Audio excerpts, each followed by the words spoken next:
hoje iniciaremos a disciplina de noções de primeiros socorros. Bom, para iniciar esse assunto, vamos começar falando sobre triagem. O que é triagem? Então, triagem é um processo utilizado em situações onde a emergência ultrapassa a capacidade de resposta da equipe de socorro, por acaso numa situação onde há acidente com múltiplas vítimas. Bom, acredito que muitos de vocês já necessitaram utilizar o serviço de primeiros socorros, né? E antes de ser atendido pelo médico, vocês passaram por uma triagem, né? Na grande maioria das vezes, essa consulta de triagem é realizada pelo profissional enfermeiro, onde nessa consulta ele vai estar avaliando os seus sintomas, né, os seus sinais vitais, e a partir dali ele vai classificar o seu nível de necessidade, vamos se dizer assim, para ser atendido, né? Diferente de como alguns ainda pensam, né, que o atendimento no pronto atendimento ele é feito por ordem de chegada. Não, ele é feito através de triagem, onde é atendido primeiro quem precisa primeiro, né, quem está mais urgente. Bom, então o protocolo de Manchester ele funciona dessa seguinte maneira. Então, como eu falei, os sintomas são coletados no momento da consulta da triagem, que é realizada pelo profissional enfermeiro. E através desses sintomas que o paciente estará relatando, ele vai estar classificando esse paciente, né? Então, ele pode ter classificação vermelha, laranja, amarelo, verde e azul. Então, o azul é aqueles pacientes que não é urgente, que pode aguardar ou até mesmo pode ser encaminhado para outro serviço de saúde. 240 minutos pode ser o seu tempo de espera. O verde é pouco urgente, também pode aguardar ou ser encaminhado para outros serviços de saúde e pode aguardar até 120 minutos. O amarelo já é urgente, ele precisa de atendimento rápido, mas pode aguardar um pouco, até 50 minutos. E o laranja é muito urgente e necessita de um atendimento quase que imediato, até 10 minutos do aguardo. E o vermelho é um atendimento imediato, então na hora, 0 minutos de aguardo. Então, dessa forma, como é classificado aí mediante o slide anterior, o paciente vai estar sendo classificado com essas colorações, ou por uma pulseira que é colocado no braço, ou uma etiqueta que é colada na folha de atendimento do paciente. Então, isso é conforme o protocolo e a forma de trabalho de cada instituição, ok? Bom, primeiros socorros ocorre por meio de uma aplicação de técnicas básicas que tem por finalidade manter as funções vitais da vítima. Então, essa é a definição do atendimento de primeiros socorros, né? Que são técnicas básicas para manter as funções vitais das vítimas. O socorrista, né? Então, o que é o socorrista? Então, é uma atividade, né, uma profissão regulamentada pelo Ministério da Saúde, mediante a portaria 824 de 24 de junho de 99, né? E o socorrista ele necessita, né? Então ele possui um treinamento amplo e detalhado, né? Para que seja aí uma pessoa que possa prestar o socorro, né? Muito bem. Então, vamos também agora entender a diferença de alguns termos, né? Então, qual que é o significado de urgência, né? Então, urgência é aquela situação onde a vítima necessita de encaminhamento rápido ao hospital e o tempo gasto entre o momento em que a vítima é encontrada e o seu encaminhamento deve ser o mais curto possível. Já emergência é um termo que identifica uma situação que necessita de cuidados especializados imediatamente, para que assim evite a morte da vítima ou complicações extremamente graves, né? Então, a diferença de urgência e emergência é isso. Então, a emergência é o atendimento imediato e a urgência o quanto antes. Outros dois termos que devemos entender, né, e diferenciar é o acidente e incidente, né? Então, o acidente significa o quê? Então, é um fato no qual resultou pessoas feridas ou mortas, né? Pessoas que necessitaram de atendimento. E o incidente é um fato ou evento desastroso no qual não resultou pessoas mortas e feridas, mas poderia ter, né? Poderia ter acontecido ou pode acontecer aí ao longo prazo.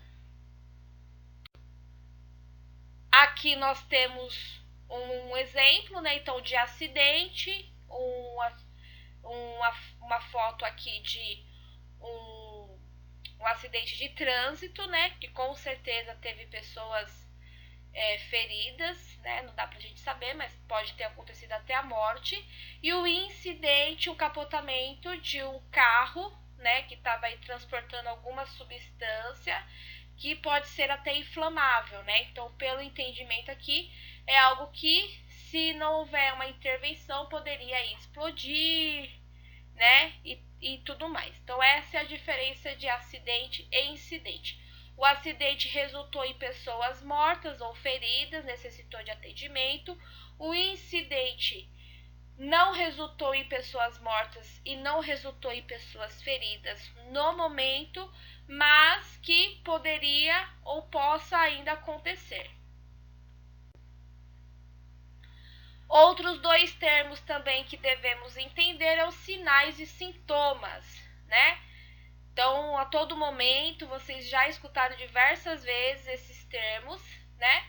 Então, qual que é a diferença de sinais e sintomas? Sinais é aquela informação que você consegue a partir somente de observar a vítima. Então, aquilo que você está observando, que você está vendo, né? E os sintomas é o que a vítima ou paciente, né, está relatando, né? Então, as queixas que ele está relatando, ok? Então, sinais, algo que você possa ver, sentir, e sintomas, aquilo que está sendo relatado.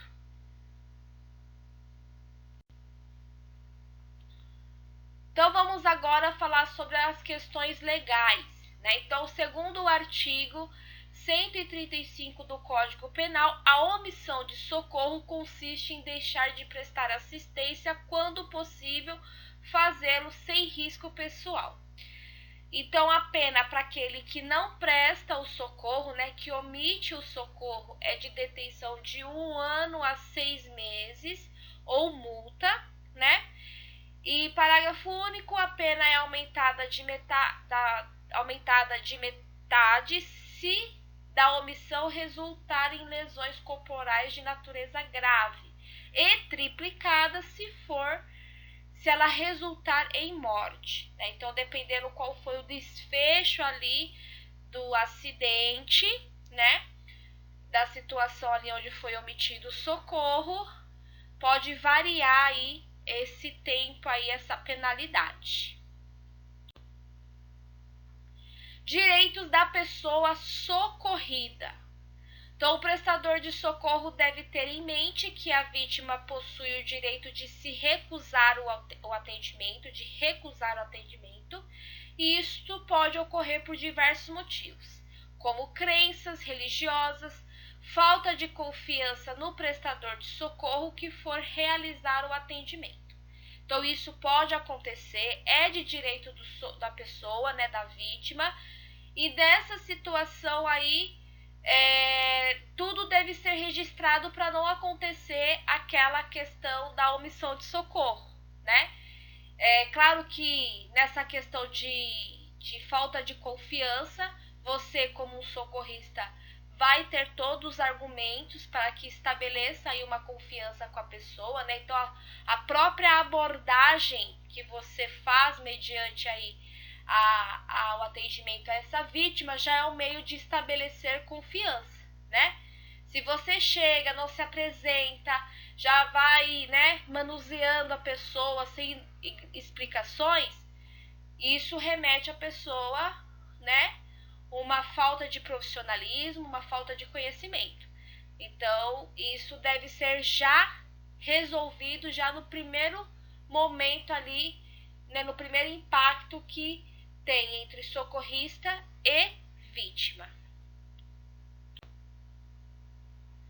Fases do atendimento, né? Então, a primeira avaliação do acidente tem como constatar e minimizar os problemas que colocam a vida da vítima em risco.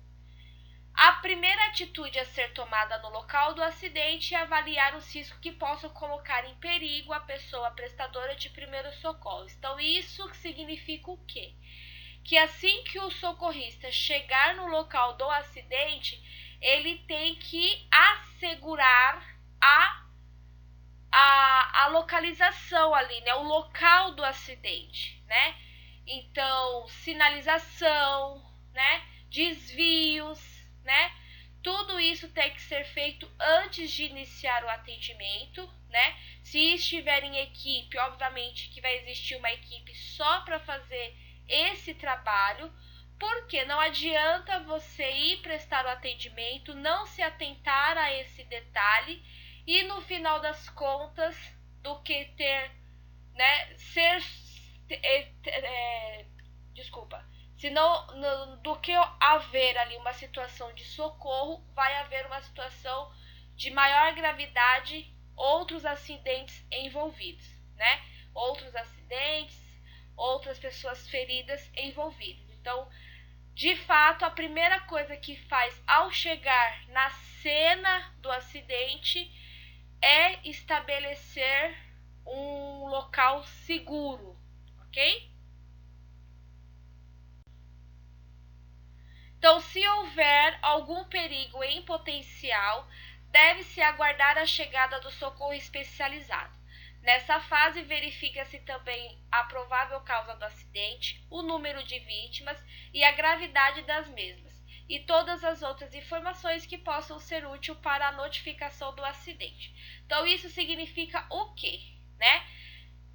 Quando fala a chegada de um socorro especializado, por exemplo, onde o acidente foi num barranco, né? E necessita aí do corpo de bombeiro, com todas as técnicas aí de resgate, né? Então, isso seria uma situação de um socorro especializado, né? E, obviamente, que na fase onde você, no momento onde você está avaliando, né, números de vítima, causa do acidente, você está fazendo uma avaliação do acidente, basicamente uma cinemática do acidente, né? Que a partir do momento onde você consegue visualizar o que aconteceu, né? O carro bateu naquela mureta, capotou, enfim, bateu nesse barranco, né? Então você começa a reprocessar o acidente e nesse reprocessamento você consegue definir também a gravidade, né? Então, poxa, se o carro capotou 5 vezes, então quer dizer que as pessoas que estavam ali podem ter sofrido grandes lesões, né? Grandes impactos, né? E assim você vai, né, verificando toda a situação. Solicitação de auxílio. Então, solicite, se possível, a outras pessoas e peça auxílio chamando o socorro especializado, né, caso houver a necessidade, como nós falamos, comunicando a provável causa do acidente. Então, nesse auxílio, nessa chamada, você já tentar passar todas as informações que você conseguiu resgatar, que você conseguiu colher, né? Então, a causa, o número de vítima, as gravidades dessas vítimas, para que esse socorro especializado, como eu falei, um corpo de bombeiro ou uma ambulância com suportes avançados, mais profissionais, né? Numa situação onde se achou que apenas uma ambulância, um socorro, né, uma equipe seria suficiente, mas chegou lá, existe uma demanda maior de envolvidos nesse acidente. Então, essa é a questão da solicitação de auxílio, né? Passando todas as informações mais completas possíveis, com certeza esse auxílio vai chegar nessa cena, nesse local mais preparado, né? Tanto de recursos humanos quanto de equipamento. A sinalização, como eu falei para vocês anteriormente, então efetuar sempre que necessário a sinalização do local para evitar a ocorrência de novos acidentes, e pode ser feita com cones, fita zebrada ou qualquer objeto que chame a atenção de outras pessoas para o cuidado com o local. Na falta desse recurso, pode-se pedir para que uma pessoa fique sinalizando a certa distância também, tomando todos os cuidados aí para que não sofra um acidente também. Então, a sinalização ela é extremamente importante, como nós falamos anteriormente, né? Tem que manter esse local seguro, né? Para que não ocorra aí novas vítimas.